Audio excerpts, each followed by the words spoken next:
We will call this meeting to order then. This is a work session of the Mayor and Borough Council of the County of Ocean, State of New Jersey, held on Thursday, June 26, 2020, advertised for 7 p.m.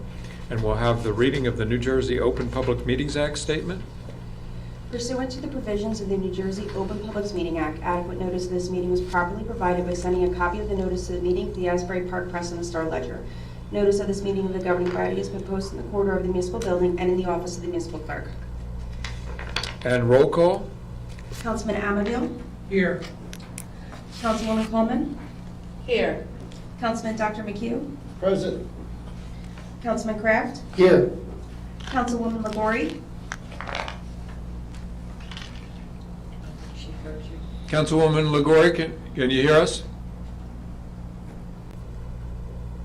Faith is on the phone call right now. She might have to unmute herself. I was trying. I'm here. Very good. Did you hear me? Yep, we can hear you loud and clear. Council President DeMichael. Here. Mayor Peterson. Here. The first item on the workshop agenda is discussion of support from the governing body of the efforts of the Ocean County Board of Chosen Freeholders, as well as the Ocean County Congressional Delegation, to replace the aging James J. Howard Veterans Clinic, which is in Brick Township. And we have a copy of the resolution. There's a copy of a cover letter that came addressed to myself from Freeholder Director Bakari. And you may have read about this issue has been pending for a considerable period of time. And in fact, the matter had even gotten to the stage whereby various proposals had been submitted before the VA, one from Brick Township and one from Toms River, both of which were under serious consideration. And for a number of reasons, apparently then, that decision-making process has stalled despite the best efforts of many, and Freeholder Director is asking for our support, if we're so inclined, to consider a resolution similar, if not identical, to that which had been passed by the Board of Freeholders. And we have such a resolution on the regular meeting agenda if the governing body finds same to be appropriate. Any questions from anyone or I comments? just don't understand with the Joint Air Force Base, as close as it is to us, and other military facilities in the area, I don't understand why they're not. Well, it didn't happen already. Right. It's No, long overdue. It is. It's a disgrace to our service persons, veterans and active, that they're not being taken care of. No, it's definitely gone unaddressed and far too long. So It's a disgrace. any other comments from council? Is everyone inclined to consider this for the regular meeting agenda? Yes. Yes. Okay. That being said, then, the next item on the agenda is a follow-up, it's ongoing discussion, and what that focuses on is some procedures, plans, how to issue parking passes for employees and potentially for others, for other municipal officials if desired, for parking at the Borough Hall building. Parking passes were discussed also for public parking places, and whether we've had any progress, any developments, any other issues related to that ongoing discussion. Is anybody at this juncture? This is a carryover from past. I think one of the issues that has come to the surface entails the number of parking places that have been subject to competition, for want of a better term, different groups of employees, and indeed if we were to make a decision in other future years of an operation such as the radio station or another entity. All of these individuals competing for limited spaces, which we're now making available in the lot at N Street. So that begs the question, if we were to consider parking places, how many we should consider, what would be the cost related to those spaces is one of the issues.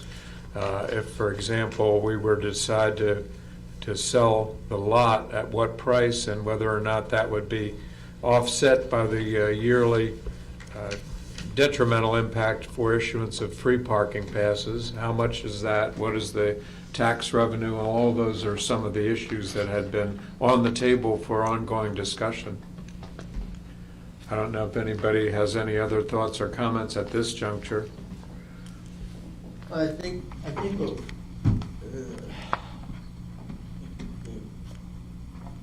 the purpose of this is to keep, I guess, the ball in the air, but to have something in our ordinances that allow for that to take place. I think whether we have to name them all right now or not, I guess kind of depends on whether or not this lot sells. If it doesn't sell, then we're gonna be talking about certain classes of individuals, and whether it sells, we'll be talking about other classes of individuals. So until, when is the lot? September. Well, we've contemplated a September 29th date Right. for that sale. So right now, we don't have to be concerned with the, with the beach personnel or the radio station for that matter. So we really, what we need to do is come up with a list, and like you said, what are we actually, if we allow them to park in lots, then, in spots, in parking spots, what would be the revenue lost by having done so?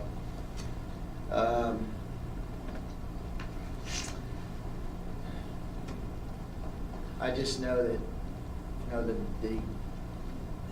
there is something that we're gonna have to address, and I think having the facility available that we can create the ordinance, I mean, I don't know. It's still in the working stages, but I don't really know yet until we see what's going on with this lot. The purpose of keeping the ball in the air, I guess, is that so that it just doesn't get lost in the shuffle of the. Could we modify ordinance, I think it's 435, to indicate that yearly a resolution shall be passed that would, at that time, then you could define what the parking badges or parking permits would be for that year. I mean, that way you have a mechanism that, it establishes that you can do it to give you authority, and then yearly, perhaps at the We can reword. adjust it as time goes on. Yeah, the Exactly. first thing is to get it passed, so we do have the mechanism to do so in the future. Right, now ordinance 435 seems to be related to parking, and that's, I think, the area that we would be able to modify to allow us to do the resolutions yearly, not necessarily at the beginning of the year. I mean, that way we can initially, perhaps if we don't sell the lot this year, this year, then next year we could, if we're not going to sell it, we could say the N Street parking lot will be passes made available to beach control and beach patrol and the radio station. If it's sold, then we just wouldn't pass that resolution. Well, last year, we passed something that allowed for annual parking passes or seasonal parking passes. That's the ones for sale, right, that we put on Well, bumper? yeah, so, I mean, But that was for probably pay. in that subsection. Yeah, I got you, yeah. Perhaps that's the area that you're. No, I think they're all good points and worthy of our joint discussion and perhaps look at it again in a work session. I think one of the issues that we might consider in the mix in the overall discussion would be, we don't know, for example, what that lot might yield if in terms of an auction. I think it's currently assessed at around 1.2 million. And if you looked at the tax revenue, what that would be, like an annual bill is somewhere 13 to 14,000. You divide it, what is the municipal portion of your bill? Right. It's like, so we're dealing with less than $4,000 coming into the town on a yearly basis is what we would get. Factor that, what are we talking about in terms of these parking passes? What are we going to lose? Are we losing 3,000 to 4,000 a year? Perhaps. Probably more than that. Yeah, So I we- would say so. So we might have to consider all these factors, whether or not it's a good idea to sell the lot or Even if- reconfigure it, or how we would do it. Even if the lifeguards carpool, because it's 2 to 3 guys per stand, am I correct, Ray? Sorry, yes, yes. 2 to 3 guys, I mean, I don't go to the Two. beach, in the past, I didn't go to the beach very often. I was just up there this year, just for a little bit, one afternoon with my granddaughter, and there was 2 guys on the stand at 11th Avenue. There's two, whatever. Which is fine, it was during the week, there wasn't a lot of people, and, I'm not questioning how the captain, mans his stands or anything, but just say that the guys do carpool, the lifeguards carpool, so, and then you have the badge checker, so that's 2 spots from, say, 9 o'clock, 9:30 to 5 o'clock, and then, you have to times that by how many beach entrances, and I don't remember what the number of beach entrances are, off the top of my head. I was always on the fence of whether to, Matt and I had these discussions, whether to sell it or not. I always looked at that lot, we kind of called it like a rainy day fund, I don't know what that lot will yield. Matt, he seems to think, and he's a realtor, around $1 million, and I would hope that that's what it would get. The house on the corner of North Ave, that empty lot just sold, I don't know what it sold for, North and Ocean, across the street from. I think it was a build included, but yeah, I mean, that's even a low number for oceanfront property, but that's a good, reasonable number to look at when you look at the market, for sure. Right. So there's no question. And, all the realtor experts are saying that, we're gonna explode down here because of the craziness in, the city itself, Manhattan. And I know, I spoke to 2 people that have a summer home that also live in Manhattan on the Upper East Side, and they're moving down here because they can't stand the craziness anymore. And they don't see an end in sight. So, I think if you were to give beach control and beach patrol, if they're consuming like 50 spots in the N Street, and you were able to sell the N Street lot, and we were to give them parking passes for, say, lot 2 and 3, I think it would cost you perhaps $15,000 in lost revenue. That was just the back of the envelope Right. calculation, I think. yeah, but I thought we were talking about giving them parking passes like 13th Ave Beach. There's 13th Ave, that's a handicap accessible beach. And then there's a badge checker and lifeguards there, so we would be giving them a spot there each, I guess. Oh, You yeah, I know? would think so. Well, they know. Well, a lot of people ride their bicycles too, and I always rode my bicycle when I would check badges, and I'd see the lifeguards, a lot of lifeguards riding their bicycles now, they live in town. Well, I don't recall before the kiosks went down, all the way down to the end of town, I don't recall where the meters were, what the badge checkers were allotted, if they were allotted anything back in the day. And they used to have to wear the uniform, John. Yes. Oh, allotted for what? I don't know if they did even have parking, were they No. ever allotted parking? No. Or they had to park down, find an empty, Find a place to park. right, Yeah, we're on Central Avenue, Yeah. out on the sides. so, Like I say, lifeguards, they used to put their hat, they would wear those red hats, They used to put the hat in the front and they'd get a pass on the parking back then, or put their shirt or something, you know, someone who were a lifeguard. But that's changed Yeah, now. I was gonna say, not only that, the borough's had a reduction in parking and throughout, you know, Central Ave's not as voluminous as it was. Oh, I know. The residents, of course, there's an increase in volume in parking there as well. It's only gonna add to a burden to the businesses and the residents if all of them try to steal parking spots from Well, as free the houses spaces. get that, torn you know, down and it's a get double-edged bigger. sword there, because as much as we don't want to lose money, Yeah. you also wanna make sure that the residents aren't being, you know, burdened by these types of parking situations to crowd the streets. I think there's another issue that we've talked about a little bit at the Land Use Board, but it's hard to put in dollars and cents in terms of value, quality of life to the municipality and to neighborhoods in the town. That particular neighborhood is primarily being upgraded with new homes, single-family homes and two-family homes. The current zoning of that lot would allow a multifamily home, and whether that's in conformity with right up and down the immediate street, there's only one property that's in conformity with a little bit, and others it would not be, depending on what a buyer would do. So you can't necessarily predict, but that's a factor, might lower the values of that neighborhood as it's going in a very positive direction now.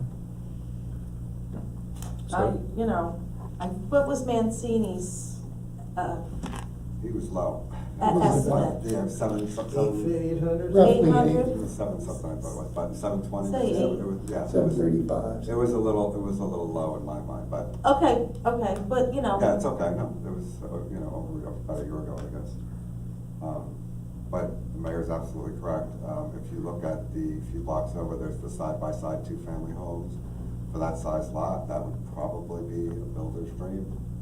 Right across the street, you have. Yeah, well, that's what I mean, you have in that area. Well, that's where the old Seagull Motel was. Yeah. That, yeah.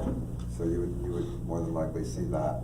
And right next door to it, for example, it's almost like a showpiece home. It's a beautiful single-family Yeah, well, home. the Herring Home. Yeah, I And that's mean- been there since Since, yeah, the 20s, yeah, so. so. I think that all these issues are something we have to mull over in terms of our final decision-making. But I didn't want it to, as Councilman Dr. McHugh said, keep it on the front burner so we're all aware of it and all not let it lapse till the time's run for consideration of what action we might consider. The next item is. Yeah, just one more thing. Yes, sir. I'm sorry, but that would be, if you gave parking to everybody there 8 hours, there's 50 cars, it'd be $600 a day. So, and approximately then, how many man-hour days per summer? How many days in the summer? So we, I don't know. Say 70 something, 65, 70, I was thinking. 70 something. Well, if you count 76. Memorial Day weekend, and then the weekends after, Right. So You know. that's $4,200. That's What did you come up $40,000? so that in and of itself is the money that the town would realize tax-wise. $1.50 an hour for parking. Yes. Right. During the day, during the week, it's $1, right? Yeah. Yes. so you Somewhere figure around it's a there. 9-hour day, because they get there earlier, they get their boxes open, and then they sweep, I'm assuming that's what they're doing. Yeah. 10 to 4. And then the lifeguards, they get their stand set up, and, I based it on 50 parking places when I did my estimate. you based it on 150? 50 parking places being consumed by the beach control. Yes, it's a substantial amount of money. We would lose on it every year, really, if you look at it that way. And the other way, we're losing money too. I would say we wait to see we sell the lot. We'll see we sell the lot. And I disagree with the mayor. You dare say, yes, $4,000 we get, but you got $1 million. You can invest that $1 million without putting it in the general fund. You can get 2% today without batting an eye. You get yourself $20,000 guaranteed money. Plus you still have your $1 million $1 million in the pot. Right, Well, you can't I'll- take municipal money and invest it. I'll leave you to chat with our auditor whether you can Yeah. invest the Well, money. then, I certainly appreciate I mean, the idea your is zealous that- attitude toward preserving the taxpayers' best interests. I agree with you. Well, it would do it, probably what we would do is utilize it to keep the tax rate stable. No, we could do that also. Then Okay. again, you can look at it as down the kick, I don't know, as a rainy day fund. Yeah, once it's gone, it's gone. That's right. This is true. Can only go up. And once a neighborhood has a multifamily home next to the other homes, that too is gone. Well, then they have parking issues again. And the parking issues remain, and I never realized the level of discord and issues that developed with parking until this year. I wasn't aware of all that, and certainly it came up. So, all food for thought for us coming up with some kind of appropriate resolution. The next item is similar, it's a carryover. We've discussed it previously, and this too is following up on protocols. They had been developed previously with some input from our attorney's office, what we have to do in terms of guidance from OSHA and other sources for reopening the building. I think other municipalities we've looked at are contemplating opening some or July 6th, that Tuesday. Tom's River has opened one person at a time, but they also have 2 employees or security, they're officers out front, so they're monitoring it. So that's something that we, in all likelihood, don't have the luxury of certainly of hiring somebody, and whether you're deploying someone that's taking that individual from another job. So I know we batted around the idea of opening as soon as next Monday. I don't know what everyone's sentiments are, but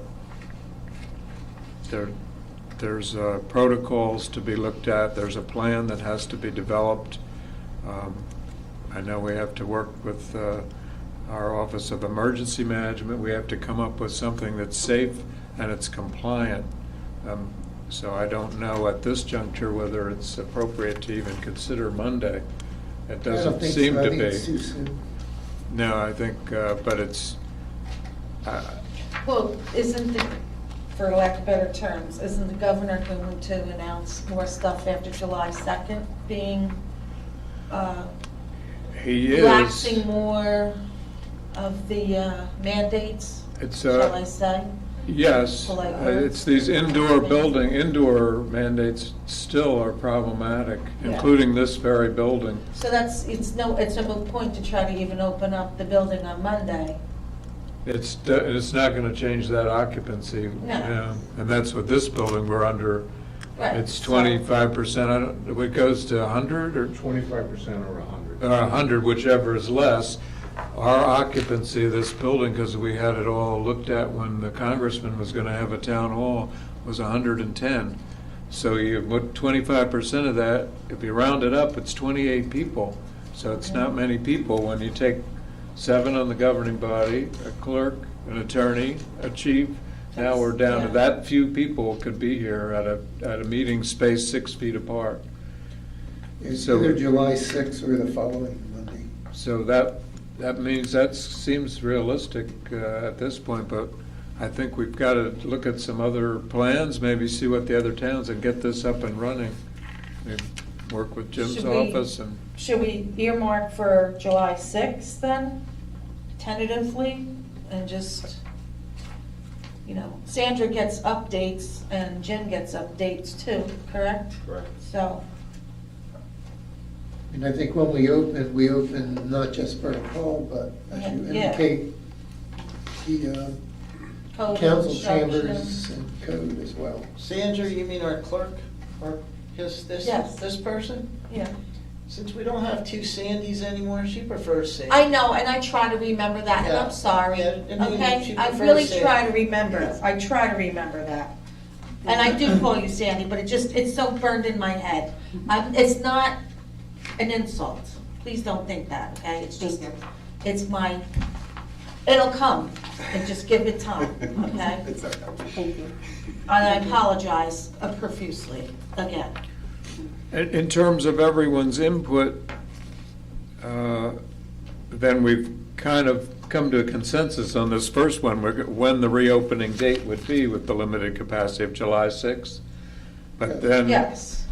we ought to give this some thought, how to fill in some of these other components, if not tonight, in the near future, maybe work with, I took a crack at all of them. oh, good. One other thing, I think this might have been mentioned earlier, but you could enter Borough Hall at Ocean Avenue and exit at Decatur. Only one person in the building at a time. You can't, because your access, the Ocean Avenue one, it limits if you're handicapped. Oh, yeah. If you're handicapped. Oh, you can go only up get in the stairs. Yeah, that's true. We have the ramp on the side. You know, we have that Parking ramp, as so well. I think So- it would have to be. I mean, Tom's You can make River it- right now has the facial covering and one person at a time, is what Yeah, I'm told. That's what I think it should be. Yeah, so, Wearing, like, when, any store you go into, Chief, you can interrupt me at any time if you think I'm. But if a handicap came in through the Decatur Avenue, Right. it would interfere with someone coming on the Ocean Avenue that didn't require the handicap. I think you Well, that- make an exception for handicap. Yeah, so they would just come in through that Okay, way. so then you would just put handicap access only Yeah. on that side, Yeah. and then, okay, very But good. I have to agree with what the mayor was referring to earlier, that without somebody actually there to monitor and navigate the flow, if there should be 3 or 4 people at one time, you're gonna pose a problem now. That's part of the problem. Right, would you not agree with that as far as that goes? Because you're not gonna be able to stop people from coming in. You got somebody coming in the front, you got 2 people coming to the side, I mean, you know. well, we could have signage and tell people. Yeah, well. Yeah, one in the building at a time, and you would have the 6-foot Yeah. indicators on the sidewalk. Yeah. Have the footprints for them. What But about temperatures? Other towns have done it, but again, there's the expense. I know. We're short on personnel, really. Yeah. you'd have And to use a that'll- Class 1 for. We don't have such. any class ones this Well, year. and that goes there. Sandra could do it. No. A jack of all trades, do Wait that. a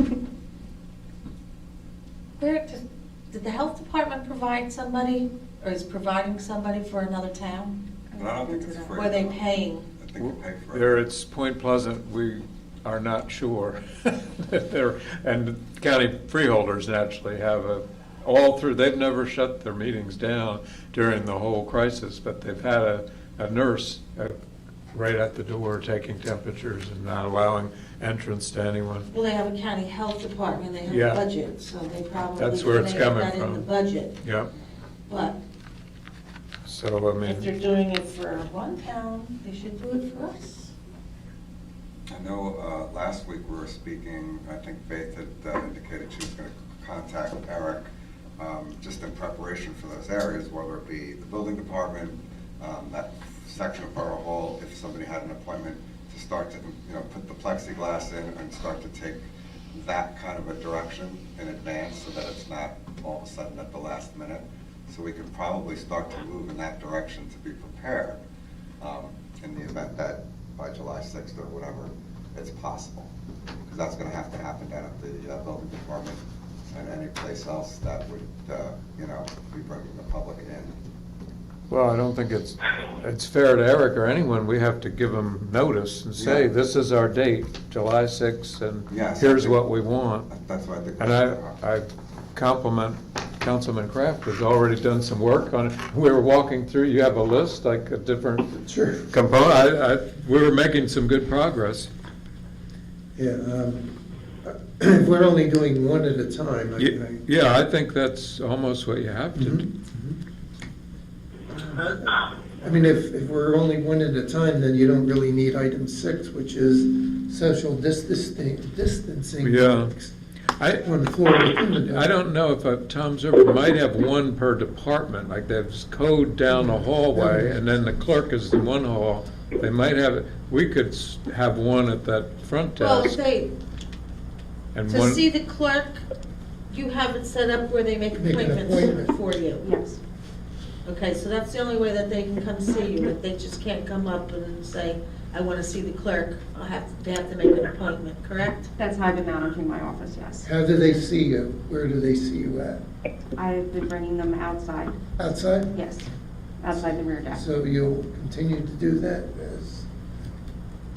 if Your guys' it's authority, raining? absolutely. Whatever you. I mean, permit it's me to raining. it's raining, yeah.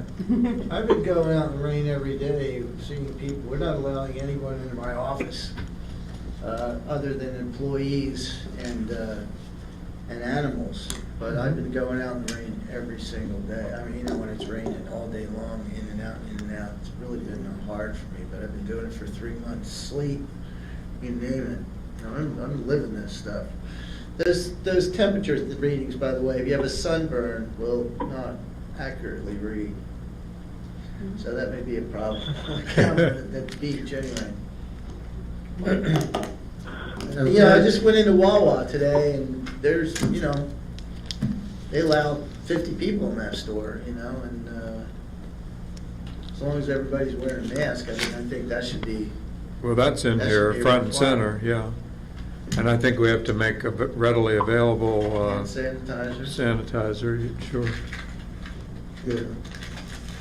I think the item 7, I think Eric may have to set up something because the drop box outside isn't big enough for any substantial amount of paperwork. No. So we need some kind of a bins so that And paperwork can be waterproof too, in submitted. case they drop it off at night. So it needs to be like waterproof, like a lid, and, you know what I'm saying? Well, we don't have that now, though. Have we, Well, where it's located, the one thing where you drop your tax payments and your water sewer payments, it's kind of like protected. You come during the day and drop it off. Yeah, well, okay. Go inside, that's fine. Yeah, how many people are really dropping off their tax I haven't- payments at, 8 I don't o'clock at know. night? I've never really asked Annie. I don't think the public should be prohibited from using the bathrooms in Borough Hall, at least for now. Yeah, close the bathrooms. Right. Employees. We're not available to, Employees. because employees have to use it. Right? should we make sure that Eric and Public Works have a copy of this plan with our suggested input at this juncture, and so he knows a target date of July 6th? Definitely. Okay. You could ask for his input as well. Yeah. Yeah. No, absolutely. Yeah, he usually has good ideas on this kind of thing.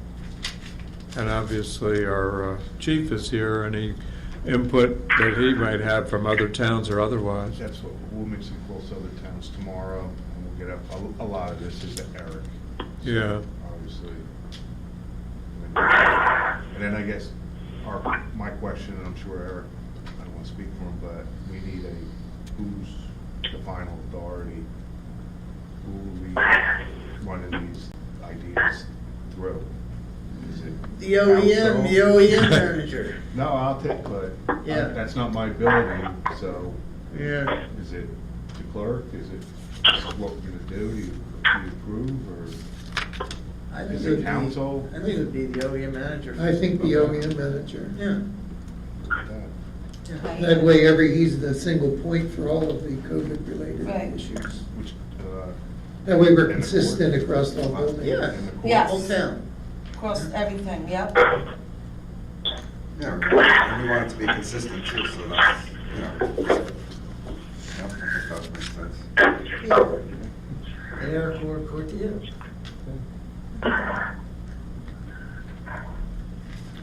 What is our current limit? Is it 25? Your microphone is, In the building? I'm sorry. I Pardon me, also Bill? wanted to say something. If everyone, I'm not sure if the volume's turned up right, but people are sounding very garbled tonight. So just to go back to the earlier discussion, Chief, I was just going to ask you if you can go over what the council is asking Eric to do because it's hard for me to write it down. I'm not hearing it clearly. Yes, Would that's, that be okay with you? that's exactly what we're going to do, Faith. Can you hear me? Yes, I can. Thank you. Okay. Yeah, and this second group, number 4, I know it says fewer than 10 individuals in a group. Is our current limit 25? It's changed. I know, I'm just not sure Yeah, what the latest is. we could change it to as per the most recent governor's emergency. It's 25 or, is it 100 now? 25% or 100? Or 100, whichever is less, that's where we get to I know that. it changed, but I didn't know what it was. Our borough hall's always, as long as it keeps that 25%, we're stuck at 28, and that's rounding up 27.5. So it's not, doesn't get us too far in this building. I was gonna say, That's this building. If you're talking about other groups, clubs or what have you, that maybe have used the senior room or other locations such as that, it's Not happening. It's not gonna happen, right? And you're gonna have a conflict with scheduling as well, because we've already had a few times where they wanna be here, but something else is scheduled to be here. You know, those kind of schedules are in place, I would say, already, so that's something we have to be aware of. So that's a modification, you're correct. Yeah. That number 4 has to be in compliance, consistent with whatever is the most recent proclamation or emergency order. And number 6 is a question mark for me. Not quite sure what we want to do there. But all the other ones I agree with. Only number 6 I'm not sure about. So we could talk about that one. Where is it? It's about face covering is not required. I'm thinking of our bullpen area in Borough Hall, and I'm not quite sure if the common area, you know, if it's too small that face covering is required when they're working together.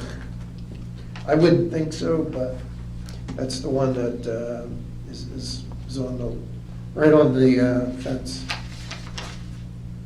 It doesn't seem like there would be a need for it when they're in their own workplace. Yeah, Yeah. Yeah. I kind of lean that way as well. Yeah. I'm just reading the wording. If a face covering is required if the employee is in the common area of the office with another individual. But in our bullpen area, I don't think a face covering is required. See, that would have to be modified for how we expect to operate. Well, we don't, yeah, maybe this isn't the best thing. I go out to the cars when I'm talking to people I'm not around a lot. And maybe, when the employees come into work, we check their temperatures. And then if they're not showing any signs, everybody feels well, they don't know anybody that's haven't been around anybody that's been exposed, or then we don't wear masks amongst ourselves, and we're close to each other. But then when we go out and deal with the public, that's where the masks come on. And there is one exception. We do allow clients in when we're putting an animal to sleep, so they can be with their pet, but then they wear our gloves. We supply the gloves, they don't bring their own. And everybody wears masks, everybody in the whole building. Somebody else comes in, a stranger, everybody puts masks on, including those people. So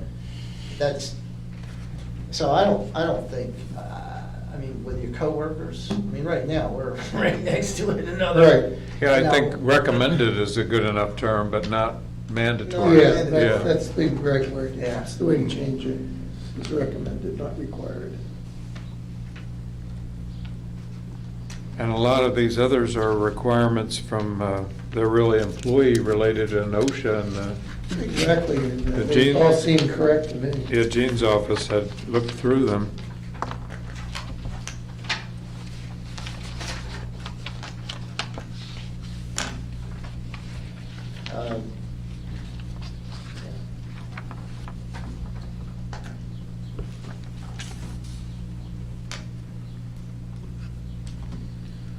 Anybody else with any other questions or input on this?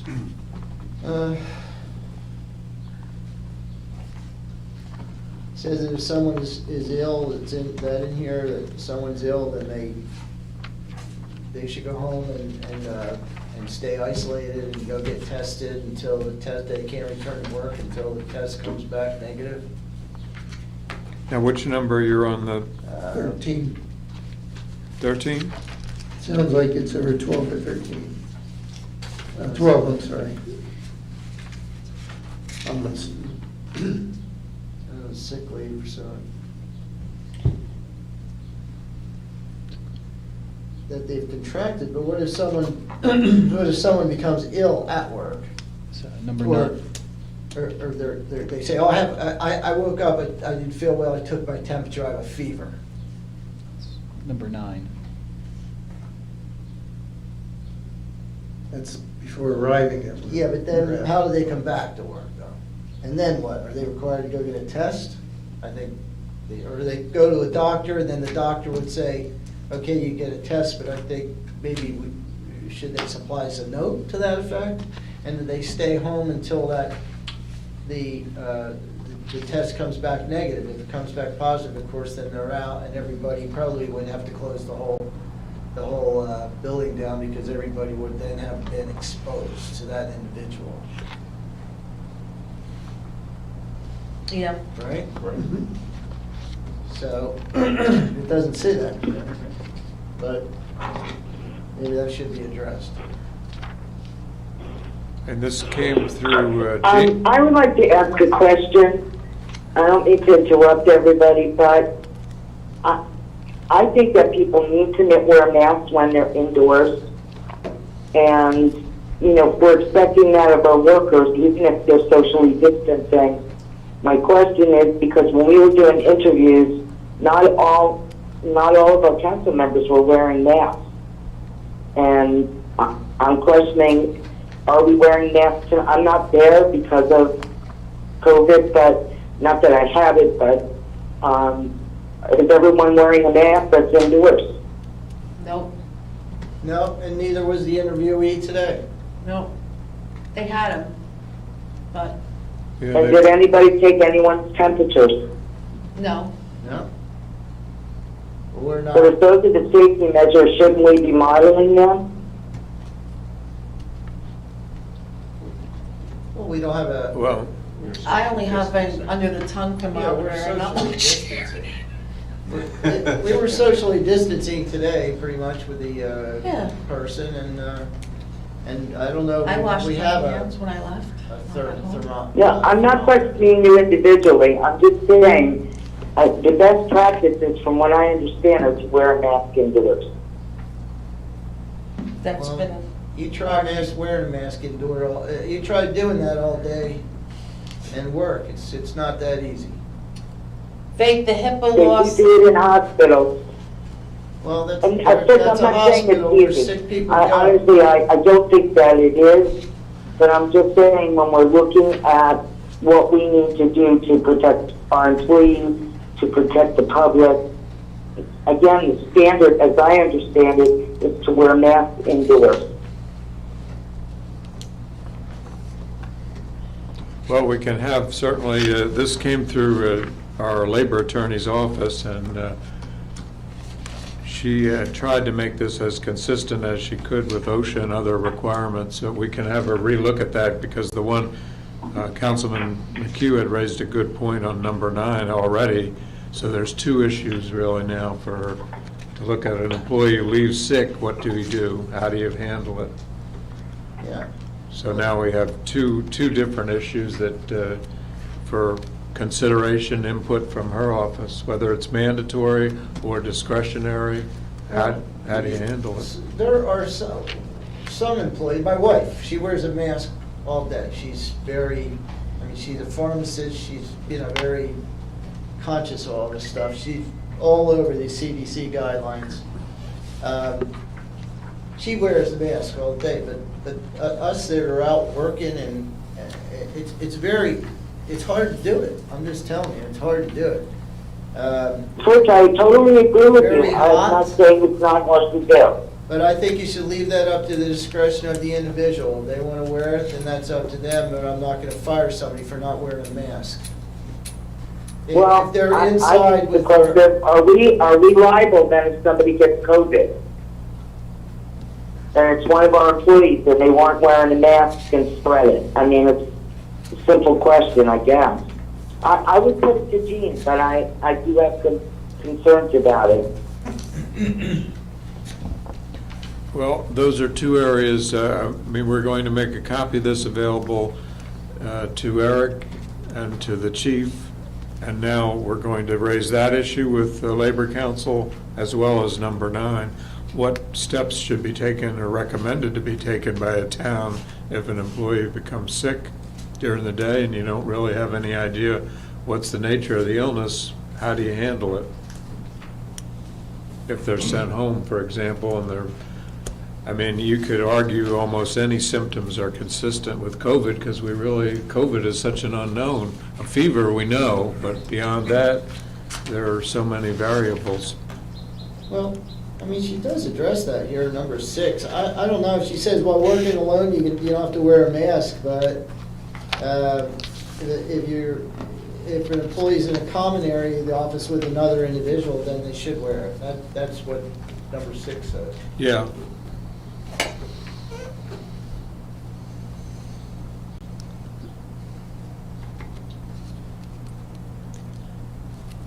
We strongly encourage them to wear it. I don't know, I might say they have to, just to be safe. But that's me. I see think- people driving around in their I'm like cars the when they're all wife, by I think we themselves. should be safe, that's it. I see people driving around their cars that are all by themselves wearing masks. If they feel that makes them safer, that's fine. But in my opinion, that's kind of ridiculous. Because I don't know where they're going to catch it from. But, you know, you can carry this to any length you want. I don't know. Well, we should run it by the attorney. I think so. I think that's the best way to do it, is let the attorney give us the labor attorney give us the legal advice. Agree? Yeah, I think that makes sense. You know, As we've covered now, we've done some good work, and thanks to everybody's input, I think we've gotten closer to a finished product, and we've all come to an agreement that July 6th is a date, and then that we can work for these other items that are still somewhat unknown. It's either hot or cold in here. no, it's chemo hot. Oh, okay. Anything else from anyone on this particular issue then? Those were the main discussion items in the work session agenda. Does anyone have any other work session items? I know we had some input. There's some of the items on the regular meeting agenda that need, whether there's some add-ons or conditions, and we talked about that a little bit. We can cover that at the regular meeting if we want to then.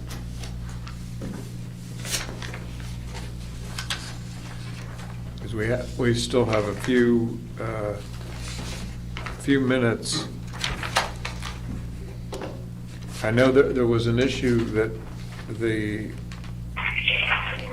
attorney had a number of items that to be incorporated with the approval on number 7 as to baseball, and I think the attorney was giving them to the chief and to the council. There's some guidelines that came down through Little League, and so there was a recommendation from the attorney's office to incorporate that in the approval. I don't know. I did talk to Steve about this before the meeting, and it was sent Okay. their procedures that they're gonna include. I asked them to send it to Sandy Martin. I don't know if she received it, but I'll get that to her so council can see. Okay. And does it say who's put those procedures out? They're following two. They're following the Executive Order 149 from the Department of Health, but then they fall under the U.S. Amateur Baseball League, and they threw in even more, made it even more stricter. Uh, So I didn't read the whole thing, but I'm sure it'll be in compliance. Okay. And then, I believe we were scrutinizing the insurance indemnification of several of the others, and we came to the conclusion that they did have Yes. indemnification. Yeah, I didn't see the one for this year. Okay. I didn't notice it. That's. Yeah, Hammer Surf was good. And we were going to include as a provision to the approvals all subject to compliance with the governor, any executive order from the governor, and that includes, for example, on the weddings, that they don't exceed the limits then applied by the governor's office. So one's July 3rd, what's the outdoor, is it, I think July 6th, after the fourth weekend, it goes up to 500, is that? And then, but before then, 250. oh, so neither wedding, so we were going to have the clerk in the transmittal letter, if these are approved by the governing body, to have the person or the individual applying know that they must comply. And I think there was an issue that had arisen as to make sure one of the applicants for the weddings was in the same household as the individual. We were going to make sure that's the person. Was that? I think it's number D.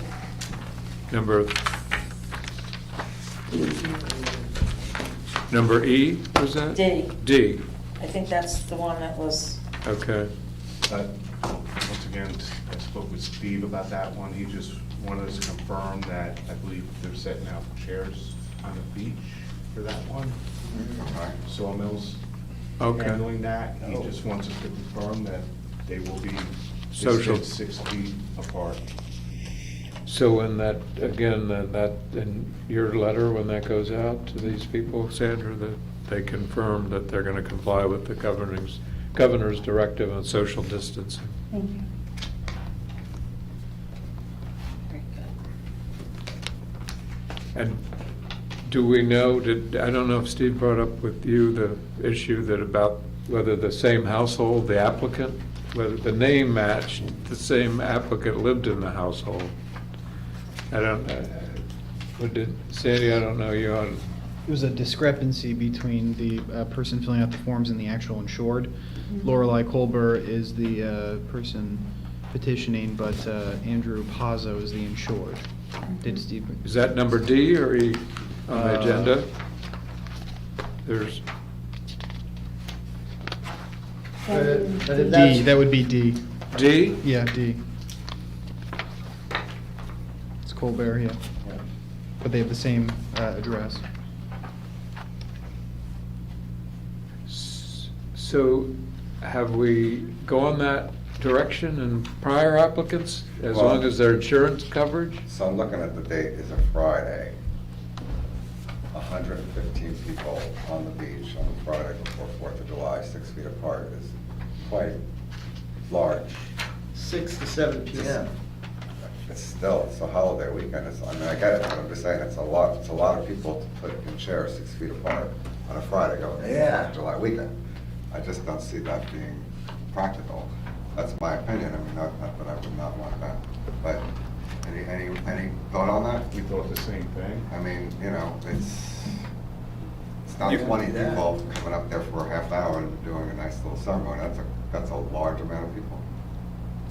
You're concerned because beachgoers could still be on the beach at that hour. Absolutely, on a holiday weekend. yes. Lately, it's been beautiful. And that's the holiday, that Friday is the holiday, as far as, you know, people being off of work. Kickoff. So you will definitely, I don't even know how you would clear the beach to accommodate that to begin with at 6 o'clock. You know, I don't think we can logistically clear the beach, we just, That's so that's why I don't think they'd be able to get 115 people up there 6 feet apart and think that that's a possibility. I just don't see that being, I just don't see it being feasible, honestly, but I don't know. I have to rely on what your understanding is on that. I kind of find it a bit Is it on their property, the No, it's not. sawmill, on their beach? You know, where that beach, That's not big enough anyway there, you know what I mean? No, they're saying Stockton Avenue. They're gonna come over, you know, a block or whatever, and go onto the public beach, because it's the only place that would accommodate that regardless, because the little beach that's there would never be able to do that. And if they couldn't do it there, because they wouldn't be compliant with 115 people in that space. Are they gonna use some of their beach? No, I No. don't believe they are. How about, luckily, I will have my new officers in, so we have them on bicycles, I have them on quads, I have them in cars. How about we help them the best we can, Good. see how much space we can open. If we can fit 115, great. If we can't, we're gonna have to ask them to cut it down. I think I can't think of that's any all we way to could handle do, it. yeah. I don't know how to do it. Because we can't tell our regular beachgoers, they've got to be allowed Wait a on the minute, is that beach. the- It's public access. Well, they don't need a badge at that time. No, but they still have the right to be on the beach. It's Yeah. public. that's right. And they should be allowed if they want to stroll, go swimming, sit around, whatever. So they can't be told to leave, We wouldn't tell them to leave, but maybe they'll be move over. gracious. If it's The a, new couple if it's a matter of a married, few. and we would ask. Few yards, yeah. That seems like everyone could comply. I don't mind calling these folks and saying we can't guarantee getting you 115, but we'll help the best we can and do the best we can. And we cannot tell people to move, but Right. You can't tell them, I you think can't tell people come see the wedding. You can, I mean, wait, is 115 and say 125 show up, you 10 can't see the wedding? How you gonna stop that? well, I don't care as long as it's less than 250, so Oh, okay. Right. They can as sit on long the as it's sand. socially distanced, And the sawmill's gonna supply chairs for me? that's my understanding, they're setting them up. Wow. Well, you think you set them up? Set them up. That's probably part of the Costly, deal. I guess. Well, I'm wondering, what's Wedding our, package there Yeah. was, Sandy, what's the fee for the use of facilities for this? It's only a $25 application fee. $25, and where you probably only use 10 personnel, or 5 or 6 with all our. Well, don't we usually, Yes. yeah, we charge for that. Extra. Like they have, on this one, they have DPW, police, verified, they've all been, yeah, there's a fee for those items. I'm pretty sure there is, A so. fee for our personnel?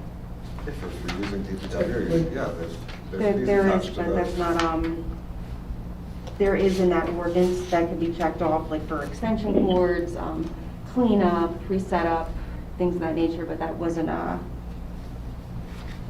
paid through, by this applicant. It was just a $25 fee. Well, the applicant has agreed, certainly by inference, if not expressly, they're going to provide the extension cord that I would hope to clean up and put the chairs back when they're done, that kind of thing. Isn't that Sawmill's running this wedding? everyone's understanding? I believe the reception is at the So sawmill. they're providing the chairs. I think he'll clean up, I think. Now,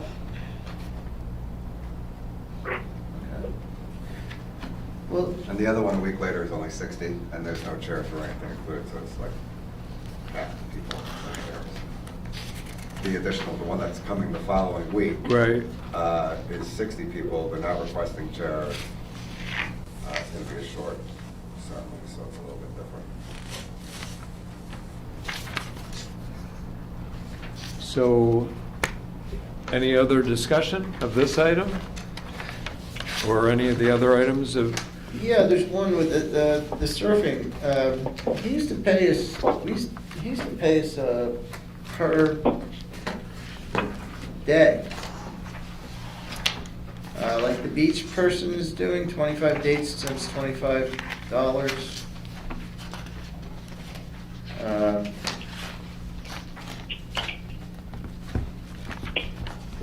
I didn't hear you, he used to pay per what? Per day. So, day. In other words, no matter the amount of days that he wanted, those days were specifically paid, each day was $25. So, This time it looks like he just pays $25. Yes, in the past, they would just pay per day. They would pay per day, whatever amount of lessons. Yeah, Like beach yoga did. yeah, so I don't know if that's, maybe we should verify what they did last year and the year before. I know we talked about it each year. They did pay per day last year, Last year. yes. I think all of them that Yes. came in that did any of Even the those. yoga and things of that nature, they pay per day. And then we Yes. couldn't discriminate against one from the other, that was what we, So is that what we're doing with these applicants? You can approve it with that, obviously, contingency. That's the way we've always done it in the past. And we did have a couple of instances, I want to say in the last couple of years, where there were actually people up there performing services that did not have their payment or application in place at all. So it was unfair. So we upped it pretty standard across the way for all of the applicants to pay per day. So that's both B and C, both would have that added clarification that they both pay per day. and that's the way the ordinance is written. Yeah, Yep. it seems reasonable, not a overly excessive fee or anything, it's fair. Yeah. Looks like beach yoga did pay. They paid 600. Oh, they did pay per, so, Beach yoga did, okay, Yes. so that should be in number B too? Yes. and that would be the same though with all of these. In fact, though, there should be a little better enforcement, I think, though, with there's some people up there giving lessons that aren't even doing this use of facility, so. I don't know how many there are, but I understand it was mentioned today that there are a few. I don't know, I've never So, seen it, so I can't say yes or no. but this fella used to pay, in fact, at one time he came to us and said, I'm gonna donate to the borough or something, $3,000, I forget what it was at the time. And we said, no, we can't do that, but we do want you to be, and then he wanted a whole block of beach cordoned off for him, and put up tents and all those, sell things out of the tent, and all kinds of things. And we ended up saying, no, well, each person needs a badge. And then you've got this use of facilities that you have to pay per day. And that's how we ended up, because we couldn't accept a donation or something of that sort. I don't know, but that's the way it ended up. It actually ended up to be financially better for the surf school. But it still wasn't $25. So is everybody comfortable on clarifying adding that $25 per day to that applicant? then? Yes. Yes. Anything else then for the work session? Does anybody object then if we will go into the audience at this juncture for any public questions or comments as to any work session items? Mayor, I've opened up the line, so anybody who has control of their line would like to unmute themselves, please identify themselves to the governing body to be recognized. Thank you, Mr. June Brown. Korzenetsky, Yes, June, hi. 114 8th Street.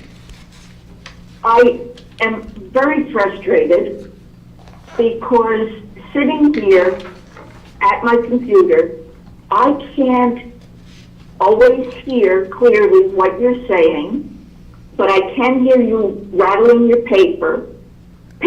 I don't know who's speaking, so I don't know whether it's the chief giving some information or just a discussion. I think that one of the things we need to look at is getting back into council chambers. Now, if you eliminated half of the rows in the council chambers, okay, took away those chairs, marked off 6 feet between the chairs and put X's on the ones you can't use, allowed only one person in the elevator at a time, and had the policeman that's there every meeting count how many people. We could get maybe 10 or 12 people at a meeting. We have 7 listening right now. It is so frustrating that we can't get a clear picture of what you're doing, that I think you really have to look at something else. And the other comment I have is, before you bring your employees back, have them tested for COVID. They can go to Rite Aid. We really need to let the public come back to participate in the process, because it's very frustrating.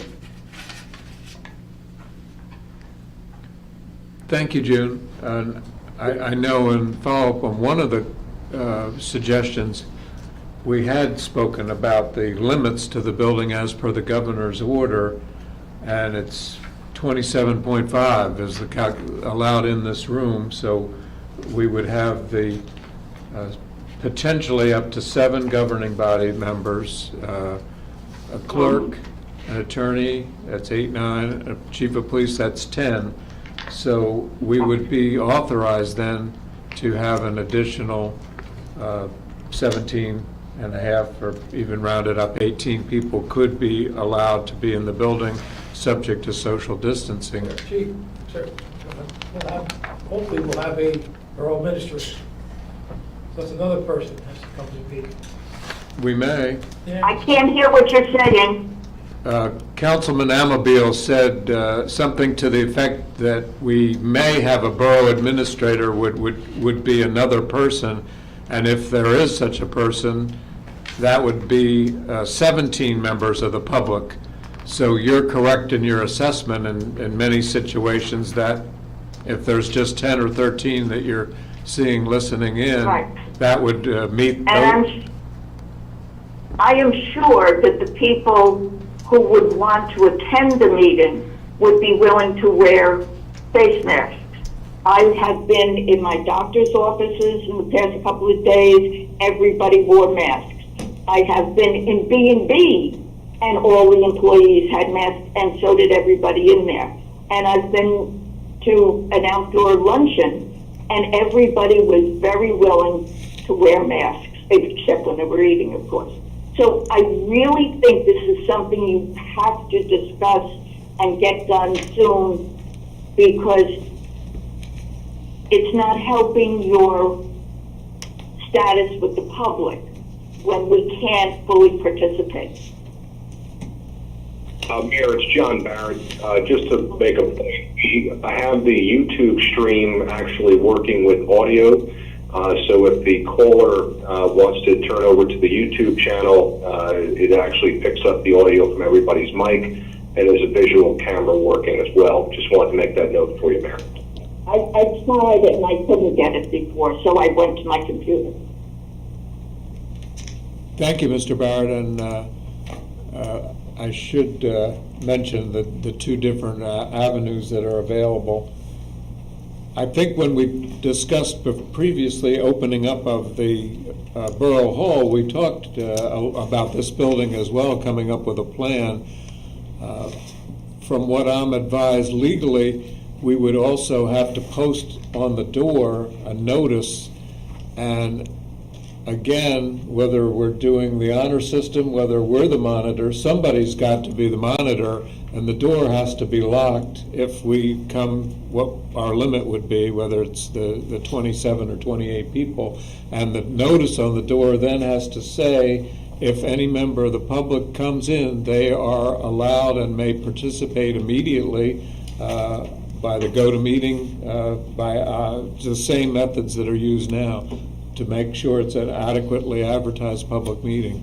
So that could be done, but we have to have those notices posted on the door, and again, somebody has to be able to lock that door. I don't anticipate, but you never know. There could be obviously, if we had a major issue of importance such as the Bayfront, we have far more than that, and that's unfortunately one of the big impediments that's kept us from having such a meeting, unless we tried it outside, which would be the luck of the weather. But I think we should strive to perhaps have that next meeting That would be the Thursday, the 9th. Maybe we're working on a plan for the other building, and let's work with a plan for this building and how to post the door and move the chairs accordingly. Or we could, without even the labor and moving them, we could just use a piece of tape. Whether the police tape is somewhat unsightly, but it might be the easiest way. Just mark these off 6 feet apart and come up with that number. Just remove the chairs that, Just mark these off 6 feet apart and come up with that number. Tape delay.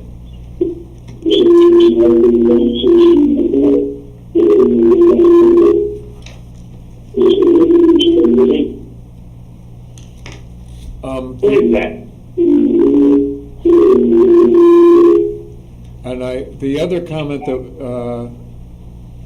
June made dealt with taking an employee's coming back to the building. Is that what she had said? I forgot.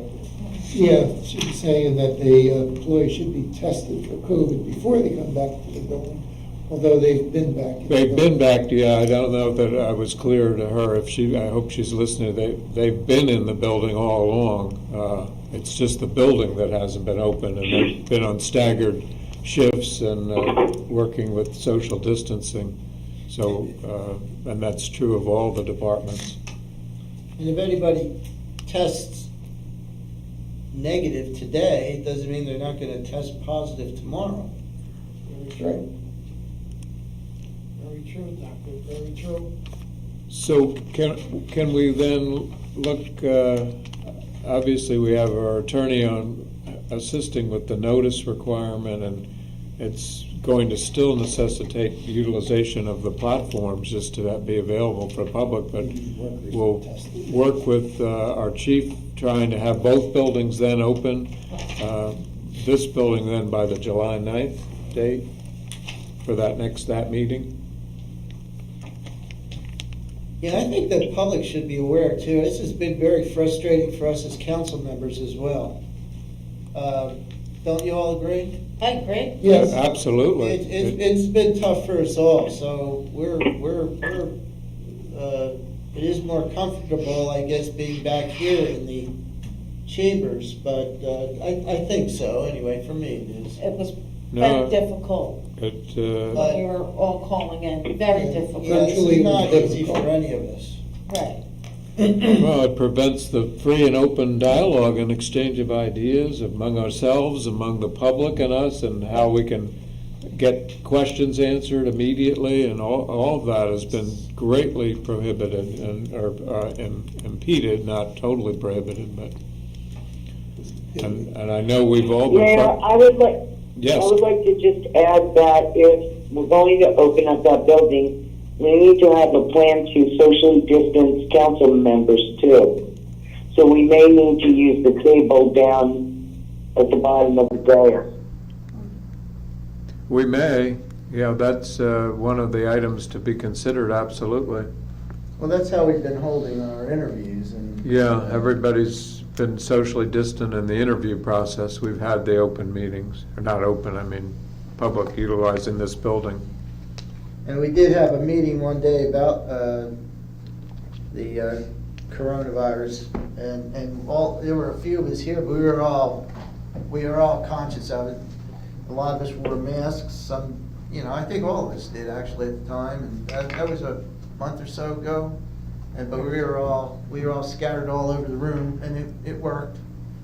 But there was pretty much with 10 or 12 of us, that was about maxed out at the time. Any other public questions or comments? Yeah, this is Mitch Koppelman, 204 10th Avenue. A couple of points and comments regarding the proposed parking passes.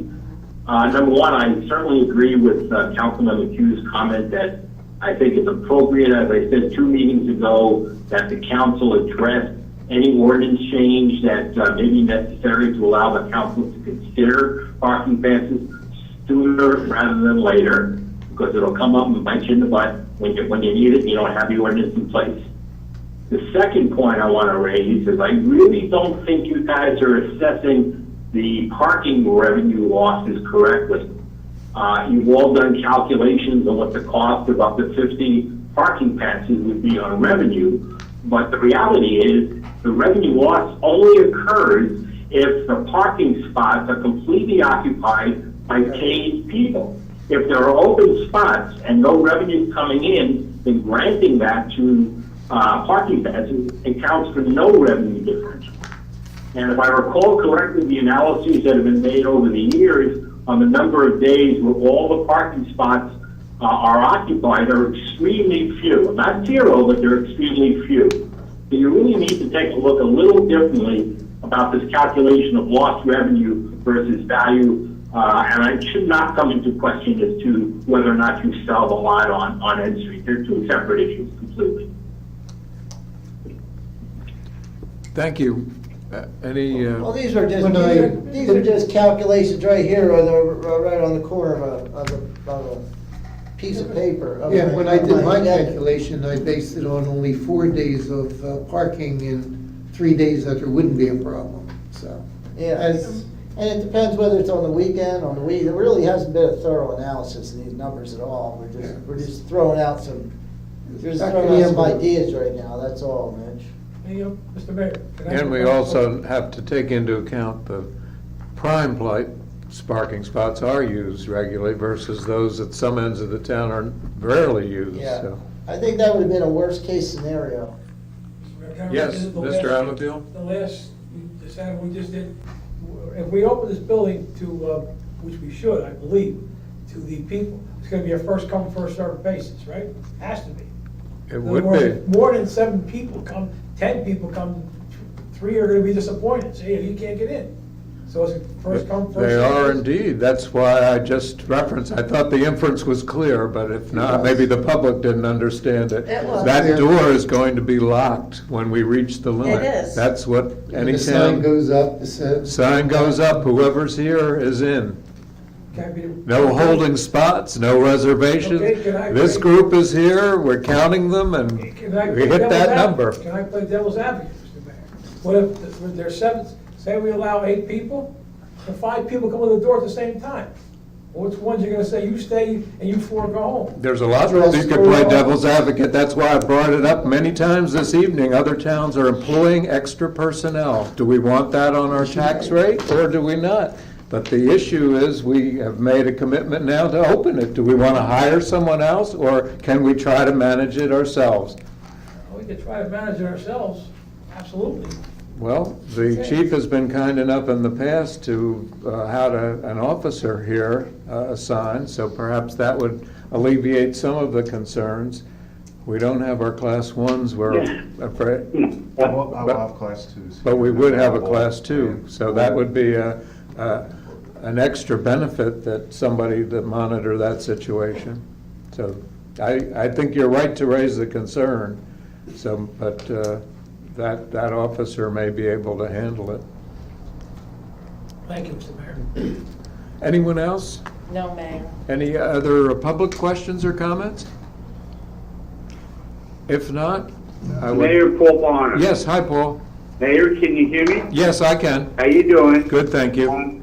This is concerning parking, and we're talking about parking for the lifeguards, beach control, and those type of people, correct? Yes. Okay, all right, I got that straight. Now, in the past, I've been down here living year-round for 40-plus years, and in the past, lifeguards, beach control, and everybody, a lot of them live local, so they would drive their bikes up. But a lot that's been parked on the side streets, which I hate because, it's no revenue. And I can't see giving parking passes to them to park up near the beach. If they come in during, 9:30 the beach opens or whatever, there's plenty of parking on the side streets. They're on the beach for the whole day, or they let's put it this way. They park a block away. Big deal. How many companies today give parking to their employees? For years I worked, and I'd have to find parking myself wherever I worked. So I can't see that. I think that we should not have parking passes for that. And in the years past, parking passes were given out to borough employees for official business only. If somebody from the borough hall or whoever had a parking pass, they can go up and put a little thing in their window that says, okay, I'm here because I'm on official business. I can't see anybody getting parking spaces along the ocean and taking, anything away from the town. Let them park on the side street. Let them park a block away. Walk a block. Big deal. That's my big thing. I'm sorry, and that's it. Thank you. Thank you, Paul. Any other public questions or comments? There doesn't appear to be any, Mayor. You can move forward. Very good. Hearing none, then I will close the public session. I would entertain a motion from the council to adjourn, and unless someone on the council objects, we could take a few seconds and go right into the regular meeting, if that's acceptable. So a motion by Councilman Kraft, Second. second by Councilwoman Coleman. Roll call? Councilman Kraft? Yes. Councilwoman Coleman? Yes. Councilman Amabil? Yes. Councilman Dr. McHugh? Yes. Councilwoman Legori? Yes. Council President DeMichael? Yes. Motion passed. And as per our brief discussion, then I'll call to order the regular meeting, which advertised for 8 p.m., now being 8:27. And this is a regular meeting of the Mayor and Borough Council of the Borough of Seaside Park in the County of Ocean, State of New Jersey, held on Thursday, June 25th, advertised for 8 p.m. And we'll have our reading of the Open Public Meetings Act statement. Pursuant to the provisions of the New Jersey Open Public Meeting Act, adequate notice of this meeting was properly provided by sending a copy of the notice of the meeting to the Asbury Park Press and the Star Ledger. Notice of this meeting of the governing bodies were posted in the corridor of the municipal building and in the office of the municipal clerk. And roll call? Councilman Amabil? Present. Councilwoman Coleman? Here. Councilman Dr. McHugh? Here. Councilman Kraft? President. Councilwoman Legori? Here. Council President DeMichael? Here. Mayor Peterson? Here. Next on the agenda, we will have a moment of silence to be followed by the Pledge of Allegiance.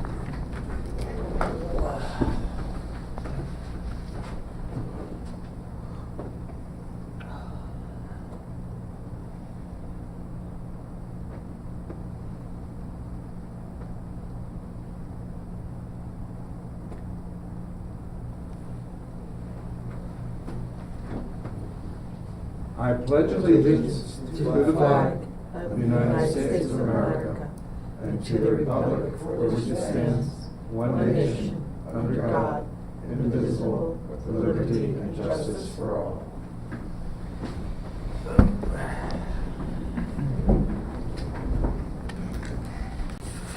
The next item on the agenda is approval of various minutes. January 9th, 2020 work session, January 15th, 2020 work session, June 18th, 2020 special executive meeting, June 11th, 2020 special executive meeting. Any discussion or motion?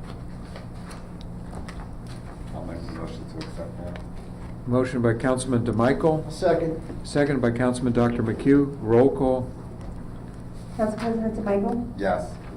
Councilman Dr. McHugh? Yes. Councilman Amabil? Yes. Councilwoman Coleman? Yes, except for abstain from January 15th because I was at the hospital. Councilman Kraft? Yes. Councilwoman LaBorre? Yes. Motion passed. The next item on the agenda is ordinances. We have final reading and a public hearing on ordinance 2020-06. That's an ordinance of the Borough of Seaside Park, County of Ocean, State of New Jersey, to exceed the municipal budget appropriation limits and to establish a cap bank as per NJSA 40A 445.14.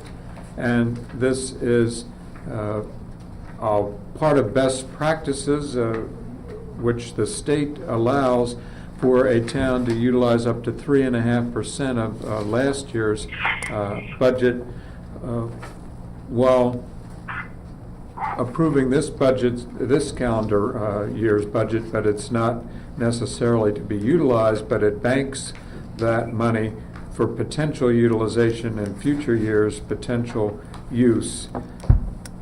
And what I might do at this juncture also is turn the floor over.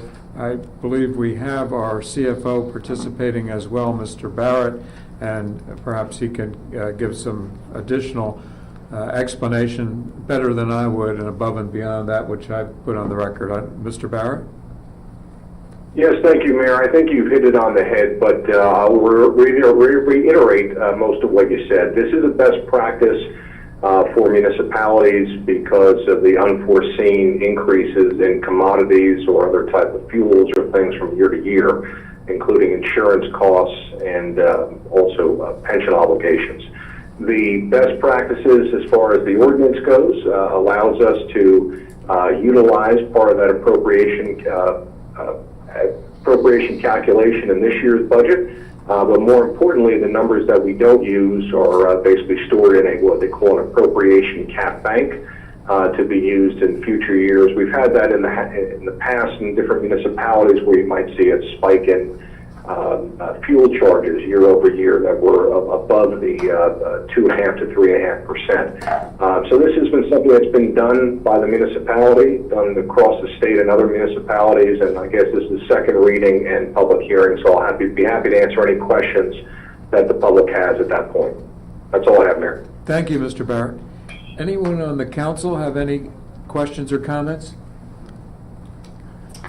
There being none, as this is a public hearing, second reading on an ordinance, I will go into the audience for any public questions or comments. If anyone has, same, if you could give your name and address into the record.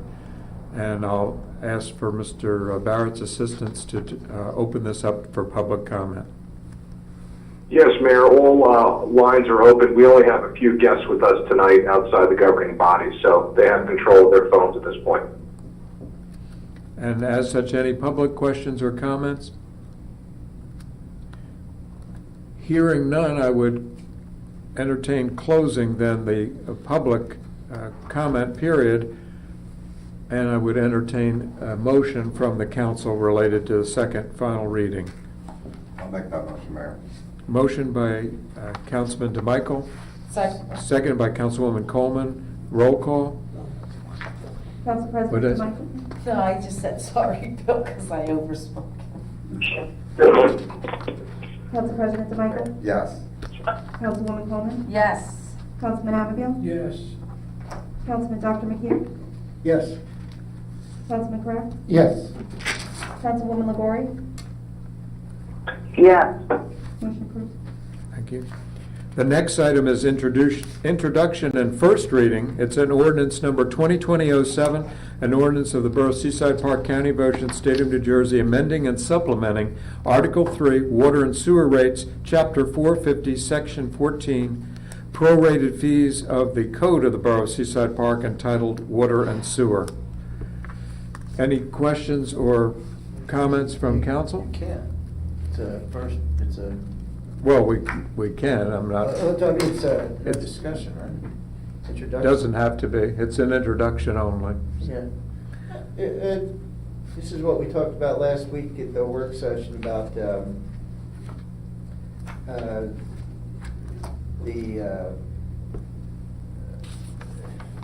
if I'm not mistaken.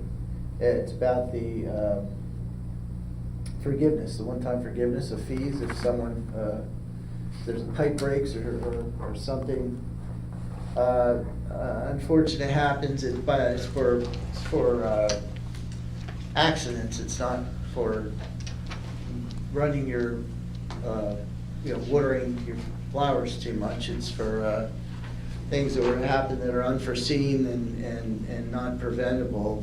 Before we had to go through the council and forgive them on an individual basis. This allows for a one-time forgiveness. And it seems to be something we haven't had, and it cleans things up a little bit for the water and sewer department and for the collection of fees as well. Thank you. Anything else from council? If not, I would entertain a motion for first reading. I'll make a motion.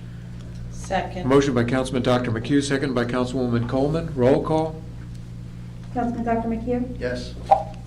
Councilwoman Coleman? Yes. Councilman Matthew? Yes. Councilman Kraft? Yes. Councilwoman LaBorre? I'm sorry, Sandra, did you say my name? Yes, thank you. Yes. Council President DeMichael? Yes. Motion approved. Thank you. Number 7, next on the agenda, is authorization for the use of borough facilities. I'll summarize them very briefly. A is the Toms River Black Sox 8U baseball, location 13th Avenue Ball Field, date Sunday, Saturday games, practice every Thursday evening. That would be subject to an added condition for compliance with the Governor's Executive Order 149, as well as compliance with the Amateur Baseball League regulations, which have been supplied as well, our attorney's office, and provided to the Emergency Management Director. B is the Hammer Surf School, Inc., located 5th Avenue Beach, and it gives the dates June 22nd to August 28th. That, too, would be an added condition of a $25 per day fee. C is Beach Yoga, Pure Toms River Yoga, location J Street Beach, Saturdays, May 30th to September 5th. Gives the dates, times, and Mondays as well. And D is a wedding, the Colbert Wedding, Stockton Avenue Beach. And that will be subject to the participants observing social distancing guidelines. And I believe through the kind assistance of the chief, some reaching out is going to be undertaken to the applicants so that they're aware that it does come about through though they're evening hours, the beaches are open. It is a holiday weekend, and there was the issue to confirm the insurance as well, named insured. E is the Detweiler Wedding, location 11th Avenue Beach, July 11th, 5 to 5:30, and that too would be conditioned upon compliance with the social distancing guidelines. Both of the aforementioned weddings also came under the allowable group gathering as per the relevant emergency order from the governor's office. Any questions, comments from any council members as to any of the authorizations? Did we indicate on B Hammer Surf School that they will be asked, I guess, to pay $25 for each of their bids? Okay. Yes. Anything else from the council? Anything further from the chief from our prior discussion? If not, any motion from the council for the use of facilities? Motion by Councilwoman Coleman. Second. Seconded by Councilman Amabile. Roll call. Councilwoman Coleman? Yes. Councilman Matthew? Yes. Councilman Dr. McHugh? Yes. Councilman Kraft? Yes. Councilwoman LaGori? Yes. Council President DeMichael? Yes. Motion approved. Number 8 is on the agenda is payment of claims list 2020-152. It's a bill list for the period June 12th to June 25th, 2020. Any discussion or motion from council? I'm gonna ask if everybody, I'm a little confused at this particular list. Is everybody, mine's incomplete, I think. Looks more like there's a list of purchase order numbers and things of that nature. It's a little out of, but it's normal. Nobody else has that? Sorry, Council? Excuse me, I could not hear what Matt was saying. The bills list did look a little bit differently formatted and seemed incomplete to me. Councilman, this is John Barrett. I do apologize. There was a format printout that was sent to you. We had basically revised list because of some healthcare bills we needed to add. So I think the detail that's in the Excel spreadsheet, we could certainly, moving forward, run that report a different way. I'll be happy to send that out to you after the meeting. I do apologize. No, thank you, John. Appreciate that. We'll accept it as an anomaly. I apologize. It was a last-minute run.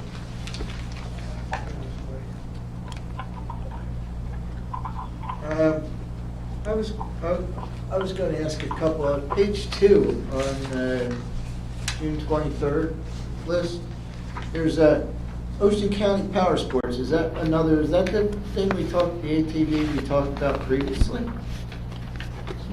Not yours? Beach Patrol, does anybody know? I believe the Beach Patrol bought that. Is that new? Yes. I mean, I believe it is. I think Mike told me something. I'm trying to come back to the doctor now, that he bought one of those. That's correct. That's correct. He bought that. Oh, I didn't see it. Okay. So I'm kind of confused on that. Yes, sorry? I thought we had kind of had this conversation earlier in the year that any type of purchases of that size would be brought to our attention prior to being made. Not that we're against it or I'm against it. I'm just kind of surprised that we didn't have that discussion brought before us at an earlier date, perhaps, would have been appropriate. But I'm not defending myself at all, Matt, but I was told after the fact. I bought this. But I wasn't asked. Didn't we establish that Yeah, that we was did. not going to continue to I be? wasn't asked. I wasn't put in on this at all. All right, well, I'm just making that my point. I think we all agreed on that at one point earlier this year, that we were not going to have these kind of bills being presented to us without the knowledge of what the purchase was in advance. Okay. I have another comment. Yes, sir. In that same light, actually, there's, also on sheet 2, there's a bill for Jenna Gessinger for transcribing council minutes. I mean, in principle, I have no objection to it, but I was totally unaware that this was going on until I saw this in the bill list. I didn't know when this was arranged, how long it's going to go on for. I just think all of council should be aware of when something like this is taking place, especially when it's, related to, some of the things that someone's helping out the clerk do. So who initiated this? Pardon me? I was just wondering who initiated the, I guess, bringing Jen on board to help transcribe the council minutes. I don't know the individual, but I was asked whether or not we could hire someone on a part-time interim basis for helping with the minutes, so. Oh, okay, because I mean, I was made aware of that council part, was. but, Yeah, we didn't, I didn't know, certainly. And is I was this- not aware either. Is this- Mayor, John Barrett again. That actually came up with regard to a backlog on the minutes, and we did find somebody who was available. And I did reach out to you, Mayor, as far as getting approval to basically start getting that backlog of work done prior. I'm not sure if I shared the name of the individual with you previously. All right, again, I don't have any problems with it being done, I just was unaware of it, that's all. I'm curious how many, I see that, was this for, like, how many meetings were this for? Do you know offhand? Was this for 1 or 2 meetings, or 3? I believe that was for 2. I can forward you the invoice though, so you can see Okay. it, whatever, whenever you need it. How many, I was just trying to get an idea how many more she's got to do, how much more expense I guess we're gonna have. I'm sure it'll be definitely underneath the quote threshold. In order to have meeting minutes transcribed in any way, it would be considerably much So, more. Probably another 10 meetings or so. Yes, we probably will need that. The meetings are anywhere and upward from 3 to 4.5 minutes or hours, and you double that with the amount of time it takes to be put in. It's definitely a requirement and needed and been asked for by your public on several occasions. No, I know, I understand. But I noticed that, the meeting minutes were very verbose. Oh, okay. Is there, I don't know if everybody likes it that way, or to save money, if it could be paraphrased, to be like the old minutes? The regular minutes are summarized, work sessions are a little bit more lengthy. Yeah, and those were the regular work sessions that were in there. And Because they're word for word. yes, it's the style of the person doing the minutes and the clerk. Okay. So I whatever didn't you know guys if- authorize, I'd be happy to adjust or continue. Okay, thank you. I'm sorry, but I can't hear a word Sandy's saying. Could someone paraphrase her for me, please? It's her mask. She's complying with the suggestions. Basically, What was the you suggestion? requested to have help, is that what you're trying to say? Is that what you just said, is that you requested to have help? Absolutely. Okay. I think the public has raised this issue many, many times, even before the shutdown, about making sure our minutes are brought up to date. Okay, that was my question on the bill list. And what about the other power sports? Is that what I heard? Yeah, it's the bottom of page 2 as well. Yeah, bottom of page 2. Apparently, the beach bought another ATV, but they weren't. We talked about this previously. I wasn't sure if it was the same one that was on there from before. Actually, That's why I thought it was. Close to the same figure, but But are you saying that they bought 2? No, I think the police, we had one earlier in the year. we had one from another department that was purchased. But we established at that time that the purchase of that side should first be run by the council, so we would be aware of this sort of thing. And so it just surprised me to see it on there. Just looking for clarification. I'm not saying we don't need it, but I don't, it was never, put forward before council. So, was it Mike or was it? No, it's the Captain Lifeguards. Captain Lifeguards? Yes. Well, I don't know what happened. I don't know. He put it in the budget. John.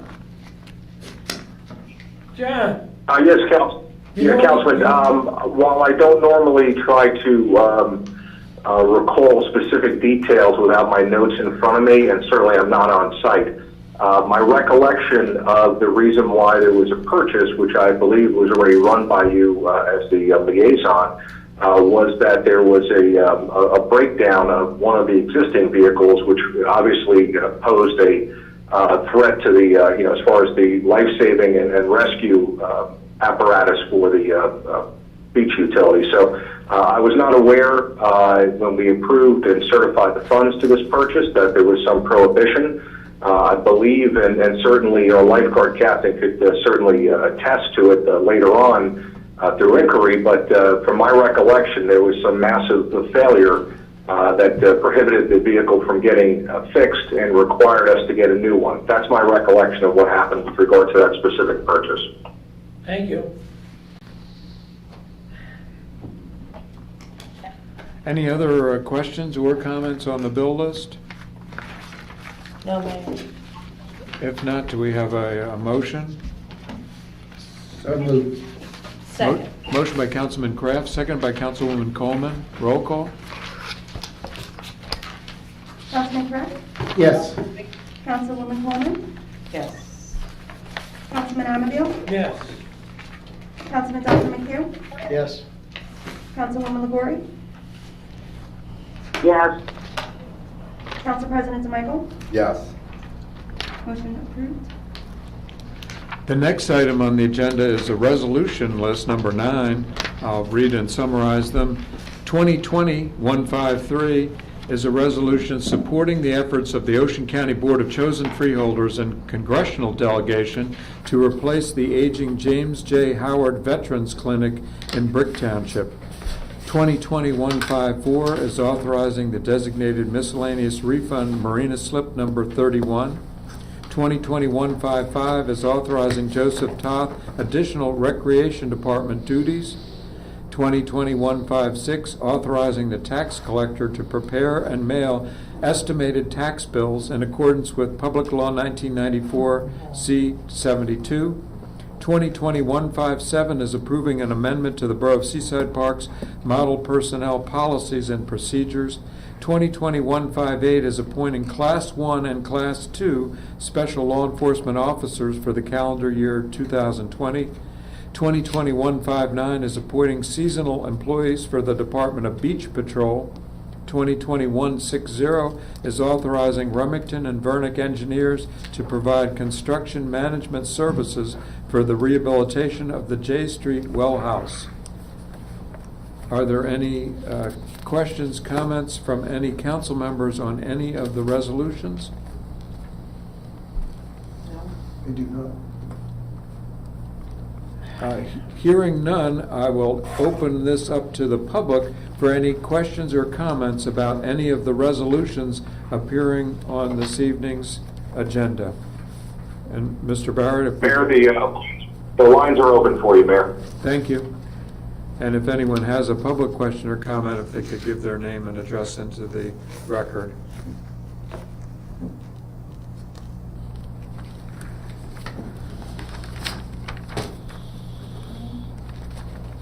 And hearing none, are we seeing any on the, Mr. Barrett? I don't see any either. Mayor, no one's asking questions. I don't see any, so as such, I'll close the public portion. I would entertain a motion from council, unless there's an objection, to approve the resolutions in their entirety. So moved, Mayor. Second. Motion by Councilwoman Coleman, seconded by Councilman Kraft. Roll call. Councilwoman Coleman? Yes. Councilman Kraft? Yes. Councilman Amadeo? Yes. Councilman Dr. McHugh? Yes. Councilwoman LaGorrie? Yes. Council President DeMichael? Yes to all, but I'm going to abstain from 158. Motion approved. And that concludes the resolution agenda. The next item on the agenda is public comment. If there are any questions or comments from council before I turn to the public. Hearing none, I'll go into the audience for any public comments or questions. And if anyone has same, if they could give their name and address into the record before their comment. And I'll call. The lines are open, Mayor. Thank you, Mr. Barrett. See no one. I see no one. Mayor, Paul Warner. Yes, hi, Paul. I have a general comment. Yes, sir. All right, Mayor, I'm concerned about rental units. Is there any compliance within the town and precautions taken during turnover of rentals? Specifically, my neighbor next door rents, and from my understanding, they have it rented out all summer except for 1 week. And I'm just concerned during the turnover, is there any compliance with the governor or the state regulations on rental properties, on how they turn it over and how can I say, taking care of any possibilities to disinfect? I'm sorry, that's the word I was looking for. Do we do that in this town? I can comment to that. Sure. If I may. Councilman DeMichael. There's nothing specific that's in any of the orders giving that kind of a prescription. Matt, Yes. I can hardly hear you. There's nothing specific in any of the executive orders. However, from a real estate point of view, with tenants and clients coming in and out, we have recommended to all homeowners to make sure that they have specialty cleaning services coming in. There's been fees attached to a lot of those tenancies for paying for cleaning services, and most homeowners and tenants have waivers in place acknowledging the possibility of one or the other, related to the COVID. And that's pretty much in place. It has been since the beginning of this particular pandemic. And we've advised, on my end, we've advised all of our tenants coming in to also bring and be prepared in the event that they want to take extra additional precautions for themselves. But again, they're acknowledging via waivers and what have you, that they're at risk, and so are the homeowners, and they're not going to hold each other harmless. So that's in place with all realtors, as opposed to the borough having that, but the realtors do have that in place, and it's provided. Thank you, Councilman So DeMichael. everything's done between the realtor, the renter, and the owner. Like I live next door, and I don't know what's going on. And these people, I've put up with them for years, and they're very nice people. I have no problems and anything like that. But I'm just concerned that, in years past, yes, they had people come in and clean the house after every renter. But I don't know what they're doing, disinfecting it, and maybe you're leaving it up to the people coming in to disinfect. But I'm concerned about myself and my other neighbors, the other side of me. Any other, Chief? I don't know of any executive order that covers it. It sounds like the realtors are doing a better job than the. Best practice. Yeah, I don't know that the governor has covered that specifically at this juncture. Well, it's a valid concern. I mean, he just stated that people coming from Florida, say they're coming up here from Florida, then they've got to stay in their house for 2 weeks. Because he wants everybody to quarantine, except from certain states, right? Yeah. So, I mean, I see what he's saying, but I don't think there's anything that guides cleansing or sterilization or. No, it's certainly That- something to be aware of and That concerned. guidance that you had talked about, was that come down from the Realtors Association? Yeah, realtors have, So yeah. every realtor's and basically doing this. Absolutely. Okay. If there's homeowners that are renting privately though, and for the people that I know that are doing that, I have made the recommendation for them as well to have a hold harmless agreement, have an understanding in place, add it as an addendum to your lease and your contract, make sure that you're aware. I've asked people to expand their time, so you're checking out earlier, you're checking in later, we're hiring private companies to come in. I've walked through my company with 4 of my clients privately to make sure that they know what I expect, and also then bringing in the new people that they're aware of what their responsibility is as well. So that's in place, I believe, with every professional realtor in the area. It's the private homeowners that I can't speak to what their decisions are, but right. we've tried our best to recommend the same for all of them. So from my standpoint, as a neighbor, living here year-round, I have to depend upon the realtor and who they're renting the property to. No, you have to to depend on make sure that everything's taken care of. And like I know my neighbor doesn't even go through the realtor for some of the rentals. He goes through himself. Right. Bringing in people from here. years past. So, and I don't know, they come from all over. So I'm just concerned. No, I hear what you're saying, Mr. Barna. The realtor is not responsible for the homeowner's performance. We're not property managers. We give them the guidance and the advice through the contract to protect themselves and for the tenants. So you would have to make sure that that homeowner is doing what they need to do responsibly as that homeowner is providing the service. And so you could ask your neighbor, are you doing this to make sure that you're compliant and you're keeping your household and your guests and your tenants and your neighbors safe? That would be who you go to. The realtor's not responsible for the homeowner. Right. We just provide them with the tools and the advice that they are required so that they can do the proper service for their clients, their tenants, what have you. And we've done that. So Matt, you're saying me as a homeowner, I have to make sure that my neighbor is compliant. It's my responsibility? I don't think it is. No, it's your neighbor's responsibility. If they're renting their home, it's their responsibility to make sure that they're providing a safe environment for their client. You can ask your Who makes neighbor. sure that? Not me. No, the owner of the property who's renting it is responsible. But who's looking into them or monitoring them? Anybody? It's the same as me asking you, who's responsible for cleaning your home? The answer would be you. So it's the same thing that applies to your neighbor who's renting. They're responsible for providing a particular service if they're renting their home and cleaning it, and they're acknowledging that between themselves and their tenants, and they're giving them a hold harmless agreement identifying that they're potentially at risk of the pandemic at hand. It's the homeowner's responsibility who is ultimately there to take care of their home.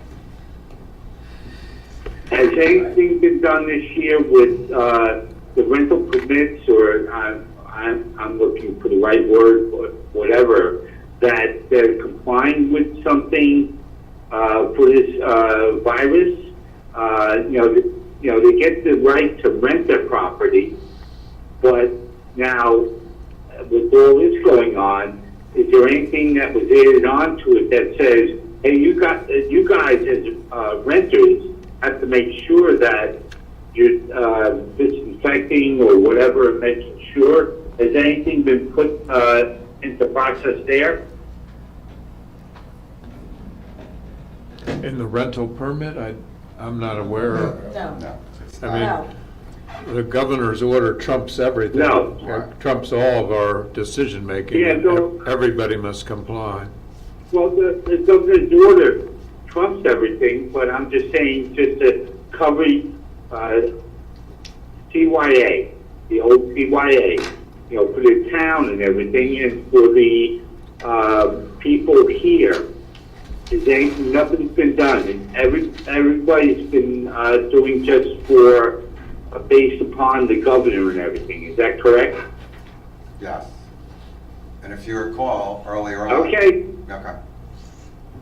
All right. So if I see nothing's being done, who do I complain to? Your neighbor? That's the answer. Huh? Your The neighbor. homeowner. Neighbor. I can't hear you. Your neighbor. The homeowner. Yes. Okay. I'll sue my neighbor. Thank you. Okay.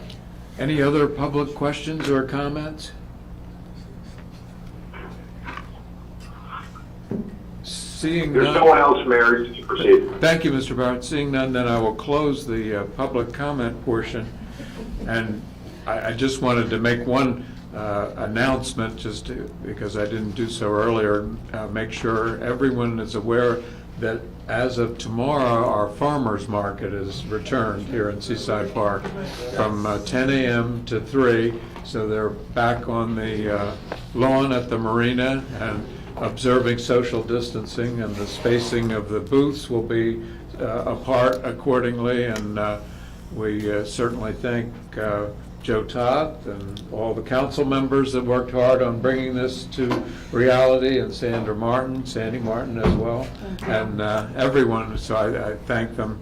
I've had questions, I'm sure, as others, on another very happy annual event that, because of the COVID crisis, is the council got notice the last meeting from the PTA that they were not interested in sponsoring the bike parade, and I've had some inquiries, I'm sure everyone has, that regrettably it's an event that's it's just hasn't Doable. been, it's not able to happen this year, and we regret it. It's a wonderful coming together of the community. Hopefully it'll be bigger and better the next time, and maybe even an off-season event if we're able. But certainly we look forward to next year. But it's in excess of what the governor would allow. And they're not going to be sponsoring it. They indicated they couldn't do so in good faith because of the crisis. So, but the farmers market is open, up and running as of tomorrow, so that's good news. Any other council issues, questions, comments? No, sir. If not, I would entertain a motion to adjourn. So moved. Motion by Councilman Kraft, seconded by Councilman Amabile. Roll call. Councilman Kraft? Yes. Councilman Amador? Councilman Amador? Yes. Councilwoman Coleman? Yes. Councilman Dr. McHugh? Yes. Councilwoman LaGorrie? Yes. Council President Carmichael? Yes. Motion approved. And we'll stand adjourned. Thank everyone for Thank coming, you. and thank all the council as well.